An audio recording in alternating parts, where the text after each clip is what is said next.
Morning. आज के इस लेक्चर में आप सबका वेलकम है। तो चलिए आज हम नया चैप्टर स्टार्ट कर रहे हैं जो कि है एप्लीकेशंस ऑफ ट्रिग्नोमेट्री। ये चैप्टर ट्रिग्नोमेट्री का ही आगे फर्दर पार्ट है। ट्रिग्नोमेट्री में हमने सीखा कि साइड्स और एंगल्स में कैसे रिलेशनशिप है या कैसे फाइंड आउट करना है, एक चीज़ दी हो तो दूसरा एंगल या साइड कैसे पता करनी है। अब इसमें एप्लीकेशंस ऑफ ट्रिग्नोमेट्री, मतलब ट्रिग्नोमेट्री किस लिए हम पढ़ रहे हैं या क्यों, कहाँ पे अप्लाई हो रही है, कौन से ऐसे एरियाज है जहाँ पे ट्रिग्नोमेट्री की यूजेज होते हैं, साइन कॉस टैन वगैरह यूज़ किए जाते हैं। तो उसकी एक छोटी सी एग्जांपल मैं देती हूँ कि मान लीजिए ये कुतुब मीनार है, ठीक है, और यहाँ पे आप बैठे हो, ठीक है। ये आप यहाँ कुतुब मीनार से लेकर यहाँ पे आपका डिस्टेंस है, मान लीजिए 10 मीटर की दूरी पर आप बैठे हो कुतुब मीनार से, ठीक है। अब आप यहाँ बैठे हो तो आप यहाँ कुतुब मीनार के ऊपर टॉप पे कोई पंछी बैठा है उसको देख रहे हो, ठीक है। तो कैसे देखोगे, जब आप अपनी आंखें ऊपर की तरफ करोगे तभी देखोगे ना, नीचे करके तो ऊपर वाली चीज देख नहीं सकते। तो आप अपनी आंखों को ऊपर करोगे तो ही ऊपर वाली चीज देखोगे। तो इसको क्या बोलते हैं, लाइन ऑफ साइट। ऊपर की तरफ देखना, मतलब जो चीज देख रहे हो उसको क्या बोलते हैं, लाइन ऑफ साइट।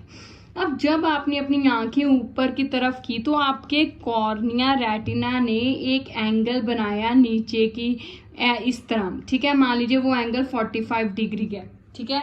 जब आपने ऊपर की तरफ देखा तो आपकी कॉर्निया से एंगल बन गया। ऊपर की तरफ देखने से नीचे वाले अर्थ का जो बेस है उसके साथ एंगल बनाया, ठीक है, वो 45 डिग्री है, ठीक है। तो अब हम कैसे यूज करेंगे, हमें ये पता है। मान लीजिए हमने कुतुब मीनार को एक्चुअल मेजर करने की बजाय इसकी हाइट पता करनी है। अगर मैं यहाँ पे बैठ के मेजर करने लगी तो कितना डिफिकल्ट काम है। तो हमने इसको एक्चुअल मेजर करने के बजाय इसका मेजरमेंट करना है। तो कुतुब मीनार की हाइट कैसे पता करेंगे, ये अब हमें पता है कि ये है परपेंडिकुलर, ये क्या है, बेस। तो परपेंडिकुलर बाय बेस किसके बराबर होता है, टैन। कितना एंगल दिया है मुझे, 45 डिग्री। तो इससे मैं पता कर लूंगी टैन 45। अब हमने वैल्यूज की हुई है ना, तो उस पर वैल्यू फिल करूंगी। तो ये बेस कितना मेरे पास 10 है, तो इससे मेरे पास परपेंडिकुलर आ जाएगा, मतलब हाइट ऑफ कुतुब मीनार आ जाएगी, ठीक है। तो ट्रिग्नोमेट्री कहाँ कहाँ पर यूज होते हैं, जब ऐसे किसी हाइट या किसी का आपस के बीच में डिस्टेंस पता करना हो। जैसे मान लीजिए ये दो जहाज है, एक जहाज ऐसे है और एक जहाज यहाँ पे इधर अपने सी की तरफ जा रहा है। तो दोनों जहाजों में कितना डिस्टेंस है, यही चीजें पता करनी हो, या ये इसका हाइट पता करनी हो, ये सारी चीजें इसके थ्रू पता करते हैं, ठीक है। या प्लैनेट्स का अर्थ के साथ डिस्टेंस कितना है, स्टार्स का कितना डिस्टेंस है, एस्ट्रोनॉमी में इसका सबसे ज्यादा यूज आता है ट्रिग्नोमेट्री का, ठीक है। तो ये तो थे। अब हमने इस चैप्टर में हाइट एंड डिस्टेंसेस के रूप में इसको अप्लाई करना है कि ट्रिग्नोमेट्री को हम कैसे किसी भी चीज की हाइट या आपस में डिस्टेंस के लिए यूज कर सकते हैं, ठीक है।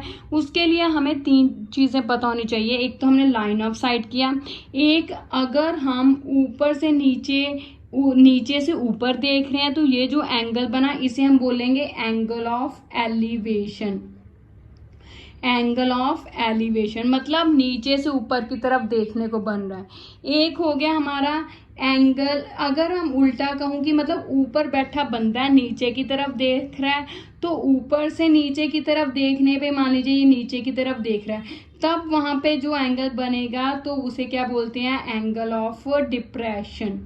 क्या बोलते हैं, angle of depression. Angle of elevation नीचे से ऊपर की तरफ देखने को है, एंगल ऑफ डिप्रेशन ऊपर से नीचे की तरफ। देखिए यहाँ बंदा बैठा तो उसके सामने जो मतलब लाइन ऑफ साइट और सामने स्ट्रेट लाइन से ही एंगल बनेगा ना, तो इसीलिए उसको क्या कहते हैं, एंगल ऑफ डिप्रेशन, ठीक है। तो ये 3 टर्मिनोलॉजीज है, एंगल ऑफ एलिवेशन, डिप्रेशन, ये दोनों का पता होना जरूरी है। अब हम इसके रिलेटेड क्वेश्चंस करते हैं, देखते हैं कि कैसे हम हाइट एंड डिस्टेंसेस पता कर सकते हैं, ठीक है। इसके लिए हमें वही जो हमने ट्रिग्नोमेट्री की एक्सरसाइज की थी, मतलब ट्रिग्नोमेट्रिक रेशियोज की वैल्यूज एट स्पेसिफिक, वो हमें जरूर पता होनी चाहिए। कौन कौन सी की थी हमने, अगर आपको याद हो तो एक तो किया था 0, 90 का 30 डिग्री, 45 डिग्री एंड 60 डिग्री। इनकी बहुत यूजेज है, साइन की, कॉस की एंड टैन की, ठीक है। तो साइन 30 क्या 1/2, ये √3/2। कॉस का उलट था मेरे पास, ठीक है, ये 1/√2, 1/√2। ये 1 है, ये 1/√3 है और ये √3, यही थी वैल्यूज। अब हम इन वैल्यूज को यूज करके यहाँ पे क्या करेंगे, क्वेश्चन सॉल्व करेंगे। तो चलिए अब पहला क्वेश्चन लिखते हैं। तो पहला क्वेश्चन क्या है, कहता a tree breaks due to storm and broken part bend so that top of tree touches ground at 30 degree. कहता है एक ट्री है, मान लीजिए ये ट्री है मेरे पास, कहता है ये ट्री टूट गया। अब पूरा ज्यादा ट्री था, जब टूट गया तो ऐसे गिरेगा, ऐसे ट्री ऐसे ही गिरेगा, ठीक है, ये टूट गया और गिर गया जमीन पर। कहता है इसने ग्राउंड को टच किया 30 डिग्री, तो ये ग्राउंड है, मान लीजिए ये पूरी ग्राउंड है, धरती है, तो इस पर 30 डिग्री का उसने एंगल बनाया। The distance between foot of tree, तो ये ट्री का फुट है, यहाँ से लेकर 2 point where top touches the ground, यहाँ फुट से लेकर जहां पे ट्री का टूटा हुआ हिस्सा धरती पर गिरा है वहां तक, कहता है डिस्टेंस कितना है, 8 मीटर है। तो ये 8 मीटर है। कहता है हाइट ऑफ ट्री पता करनी है, मतलब हमने ये दोनों चीजें पता करनी है कि ये भी और ये भी, ठीक है। तो इसका नाम मैं रख लेती हूँ OAB, ठीक है। तो हमने अल्टीमेटली AB भी पता करना है और OB भी, ठीक है। तो चलिए वैसे अब कैसे करते हैं, ये ट्री है, अब हमें ये नीचे वाली चीज पता है, ये क्या है, हाइपोटेन्यूज है, ये परपेंडिकुलर, ये बेस है, ठीक है। तो पहले क्या लेंगे, परपेंडिकुलर इन ट्रायंगल ABO, ठीक है। तो परपेंडिकुलर बाय A बेस, यानी कि AB/8, ये परपेंडिकुलर है, ये बेस है। परपेंडिकुलर बाय बेस कौन सा फॉर्मूला होता है, tan कितना चाहिए हमें, 30 डिग्री। ये अगर हम यहाँ पे लिख ही लें, ये चीजें भी लिख लें, तो साइन थीटा क्या होता है मेरे पास, perpendicular by hypotenuse, cos theta base by hypotenuse, और टैन थीटा क्या होता है मेरे पास, परपेंडिकुलर बाय बेस। यही होती हैं चीजें, ठीक है। तो अब परपेंडिकुलर बाय बेस टैन है, एंगल कितना दिया, 30 डिग्री। अब टैन 30 कितना है मेरे पास, अगर मैं देखूँ तो टैन 30 1/√3 है, तो 8 दूसरी तरफ जाएगा इंटू टैन 30 1/√3 है, तो ये आ गया मेरे पास, ठीक है। अब AB की वैल्यू कितनी आ गई, 8/√3 मीटर है कि सेंटीमीटर है, मीटर है, ठीक है। अब AB आ गई, अब हमें OB भी पता करनी है। तो वैसे अब मैं क्या लूंगी, ये बेस बाय हाइपोटेन्यूज ले लेती हूँ, AO/OB इज इक्वल्स टू ये क्या, बेस बाय हाइपोटेन्यूज। तो बेस बाय हाइपोटेन्यूज क्या होता है, कॉस थीटा, थीटा कितना है यहाँ पे 30 डिग्री, तो ये रहा। अब cos 30 कितना है मेरे पास, √3/2 है, तो cos 30 की वैल्यू √3/2। अब OA कितना है, 8/OB इज इक्वल्स टू √3/2। अब 2 इधर जाएगा, तो 8 × 2/√3 यही आ गया OB, ठीक है। तो कितना आ गया, 16/OB आ गया मेरे पास, 16/√3 आ गया। अब हमें इन दोनों, हमें ट्री की हाइट चाहिए, टोटल हाइट। ये तो गिर के टूटा हुआ है, मतलब इन दोनों को ऐड करेंगे तभी हाइट आएगी। तो हाइट ऑफ ट्री क्या आएगा मेरे पास, height of tree is equals to AB + OB। अब AB कितना है मेरे पास, 8/√3, OB कितना है, 16/√3, 8 + 16 कितना हो गया, 24/√3। अब नीचे अंडर रूट आ गया, तो हमने रैशनलाइज डिनोमिनेटर करना सीखा ही है, इसी को हम दोबारा से मल्टीप्लाई करेंगे। अगर 2 टर्म्स हो तो मल्टीप्लाई करने के वक्त बीच वाला साइन बदलना है। यहाँ पे तो अब एक सिंगल नंबर है ना, तो इसको वैसे का वैसे ऊपर नीचे मल्टीप्लाई कर देना है। अब ये 24/√3, इसको √3 को √3 से मल्टीप्लाई किया, √9, √9 किसके बराबर होता है, 3 के, तो ये कैंसिल हो गया, कितना आ गया, 8/√3। तो अल्टीमेटली मेरे पास कितना आ गया, हाइट ऑफ ट्री 8/√3 मीटर। तो यही पता करना था, तो हो गया, है ना इजी। तो चलिए अब अगला क्वेश्चन करते हैं। क्या है मेरे पास अगला क्वेश्चन, कहता अगला क्वेश्चन है, a contractor plans to install 2 slides for children to play for below age of 5 years. She prefers to have a slide whose top is at a height of 1.5 metre at 30 degree to ground. मान लीजिए ये एक slide है, ठीक है। अब इस slide को कहता जो बच्चों 5 साल से छोटी एज वाले बच्चों के लिए, मतलब वो 2 तरह की स्लाइड को इंस्टॉल करना चाहती हैं, एक 5 साल से छोटे बच्चों वाली, एक उनसे बड़े वालों के लिए, ठीक है। और हमने सबसे पहले 5 साल से छोटे बच्चों वाली की कंडीशन क्या है, वो कहता उसके लिए वो ऐसी स्लाइड बनाना चाहते हैं जिसकी हाइट 1.5 मीटर हो, यानी कि ये 1.5 मीटर है, ठीक है, और 1.5 मीटर है, और कितने डिग्री एंगल है to the ground, 30 degree angle है, ठीक है। इसका नाम मैंने OAB दे दिया।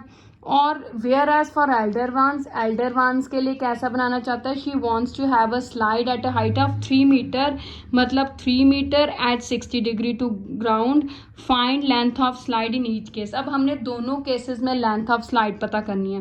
पहले for childrens below 5 years of age, below 5 years, उनके लिए हम कैलकुलेट करेंगे। ये डायग्राम बनाई है मैंने। 30 डिग्री ग्राउंड है, हाइट 1.5 मीटर है, मैंने लेंथ ऑफ साइड मतलब कि ये पता करनी है, ठीक है। तो क्या आ गया, OB मतलब AB बाय OB। अब ये क्या है, परपेंडिकुलर बाय हाइपोटेन्यूज क्या होता है, साइन का एंगल कितना आएगा, 30 डिग्री, ठीक है। तो AB क्या है मेरे पास 1.5 है, डिवाइडेड बाय OB साइन 30 कितना होता है मेरे पास 1/2, ठीक है। तो ये 2 उधर चला जाएगा, ये इधर, तो क्या आ गया मेरे पास OB is equals to 1.5 into 2। ये पॉइंट निकाल के, पॉइंट के बाद जितना नंबर नीचे 0, 2 के टेबल पे गया 5 के टेबल पे 3, तो OB कितना आ गया 3 मीटर। मतलब बच्चों के लिए स्लाइड कितनी लेंथ आ गई, 3 मीटर आ गई। अब बड़ों की बारी है, फॉर एल्डर वंस की बारी है। तो एल्डर के लिए हम वैसे ही सेम फिर से डायग्राम बनाएंगे, ये रही। अब वहाँ पे हाइट हमें कितनी दिया है 3 मीटर, और एंगल कितना दिया है 60 डिग्री, ठीक है। तो ये आ गया LMN। अब यहाँ पे लेंथ देखनी है तो वैसे ही सेम करेंगे, LN बाय यही पता करना था ना, LN बाय LM, ठीक है। सॉरी उल्टे लिख लिया मैंने, LM by LN is equal to वही perpendicular by hypotenuse sine 60 degree. LN हमने, LM कितना है 3 बाय LN साइन 60 कितना होता है √3/2 है। अब ये इधर गया और इधर गया, तो क्या आ गया, LN is equal to 3 into 2 by √3, 2 ऊपर चला गया, √3 नीचे चला गया, ठीक है। तो ये आ गया मेरे पास, तो क्या आ गया 3/2 यानी कि 6/√3। अब इसको रैशनलाइज किया तो ये आ गया, तो क्या आ गया 6/3/3, ये 2 पे कैंसिल हो गया। तो क्या आ गया लेंथ ऑफ स्लाइड, तो यहाँ पे अब लेंथ ऑफ स्लाइड कितनी आ गई मेरे पास 2/3 मीटर, यही आ गई 2/3 मीटर। मतलब जो है 5 साल से छोटे बच्चों के लिए स्लाइड की लेंथ कितनी है 3 मीटर, बड़े लोगों बच्चों के लिए लेंथ ऑफ स्लाइड कितनी है 2/3 मीटर। तो ये इजी था ना क्वेश्चन। देखने में लग रहा है हमें क्वेश्चंस कितने बड़े बड़े हैं, बट एक्चुअल में उनका सोल्यूशन छोटा है, स्टेटमेंट्स ही बड़ी हैं। वैसे भी कहा जाता है कि मैथ्स में जिस क्वेश्चन की स्टेटमेंट बड़ी होती है ना, उसका सोल्यूशन छोटा ही होता है, ठीक है। तो बहुत ईजी है, वही हमें सिर्फ एक तो ये साइन कॉस टैन के परपेंडिकुलर बाय हाइपोटेन्यूज ध्यान में रखनी है, एक ये वैल्यूज, इनकी हेल्प से हम बस बहुत ही कम टाइम में हम ये क्वेश्चंस सॉल्व कर सकते हैं, ठीक है। तो अगला क्वेश्चन क्या है देखते हैं। कहता अगला क्वेश्चन है मेरे पास question number 3।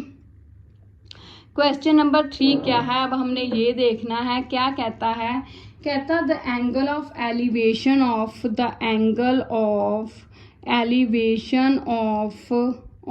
Top of tower from a point on ground which is 30 meter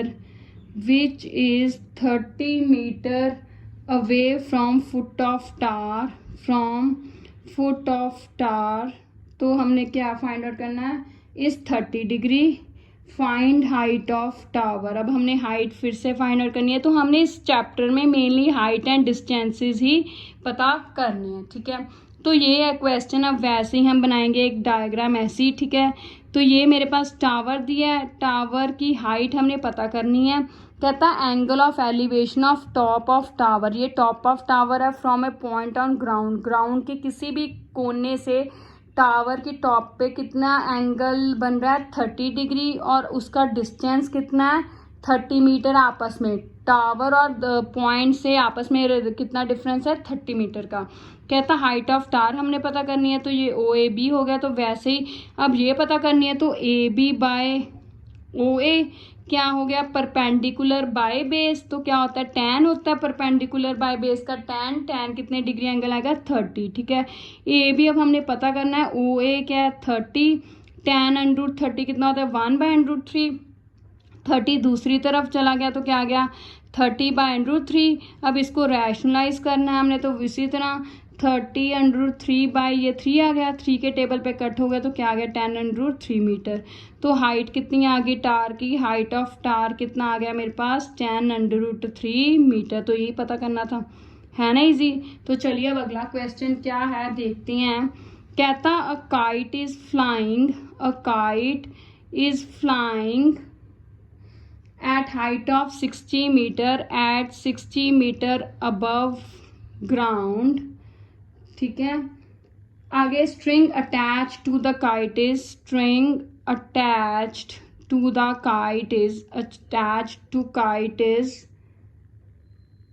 tied to a point to ground at 60 degree, ठीक है। Find length of string. अब हमने length of string find out करनी है, find length of string. तो कहता कि एक पतंग उड़ रही है मेरे पास, एक पतंग है, मान लीजिए ये पतंग मेरी उड़ रही है, ठीक है। अब ये इस पतंग को डोर के साथ धरती पे बांधा हुआ है, तो ये डोर है धरती पे हमने बांध दिया, ठीक है। कितने डिग्री एंगल पे, 60 डिग्री एंगल पे, ठीक है। Kite is flying at 60 metre above, मतलब धरती से कितने ऊंचाई पर उड़ रही है 60 मीटर, तो ये उसकी हाइट होगी काइट की, ठीक है। अब हमने क्या पता करना है, कहता आपने लेंथ ऑफ स्ट्रिंग मतलब इस रस्सी की हमने लेंथ पता करनी है। तो वैसे ही ये क्या है हाइपोटेन्यूज दिया, क्या जो चीज़ दी है और जो चीज़ पता करनी है, चाहे उसको ऊपर रख लीजिए चाहे नीचे, क्योंकि अगर ऊपर रखेंगे तो भी हमें फॉर्मूला पता है साइन कॉस टैन आ जाएगा, अगर नीचे रखेंगे तो इसका ऑपोजिट कोसेकेंट आ जाएगा, ठीक है। तो हमें तो सबकी वैल्यूज़ आती हैं, तो आप जो मर्जी रख सकते हैं, ठीक है। अब यहाँ पे क्या है, ये परपेंडिकुलर बाय हाइपोटेन्यूज है, तो मैं लेने लगी हूँ NL बाय ये क्या है NM है, ठीक है, is equals to perpendicular by hypotenuse. तो क्या होता है साइन होता है, साइन का एंगल कितना दिए यहाँ पे 60 डिग्री। NL हमें दिया है 60 by NM is equal to sine 60 क्या होता है मेरे पास √3/2, तो ये ऊपर चला जाएगा और ये नीचे। तो चलिए NM 60 × 2 बाय √3, फिर से इसको रैशनलाइज करेंगे, ठीक है। तो ये आ गया, तो ये अल्टीमेटली मेरे पास कितना आ गया 60 × 2 × √3/3, 3 के टेबल पे ये कट कर दिया 20, तो अल्टीमेटली 20 को 2 से मल्टीप्लाई किया 40 √3 आ गया। तो इसका मतलब लेंथ ऑफ स्ट्रिंग मेरे पास कितनी आ गई 40 √3 मीटर। लेंथ ऑफ स्ट्रिंग कितनी आ गई मेरे पास 40 √3 मीटर। तो ये हो गया क्वेश्चन, ठीक है। तो अब आपने ये आपके 9th चैप्टर है 9.1 एक्सरसाइज में से क्वेश्चंस हैं, आपने इससे रिलेटेड और क्वेश्चंस की प्रैक्टिस करनी है। अगर कोई बात नहीं समझ आई तो आप कमेंट्स में बता सकते हैं। Thank you, have a nice day.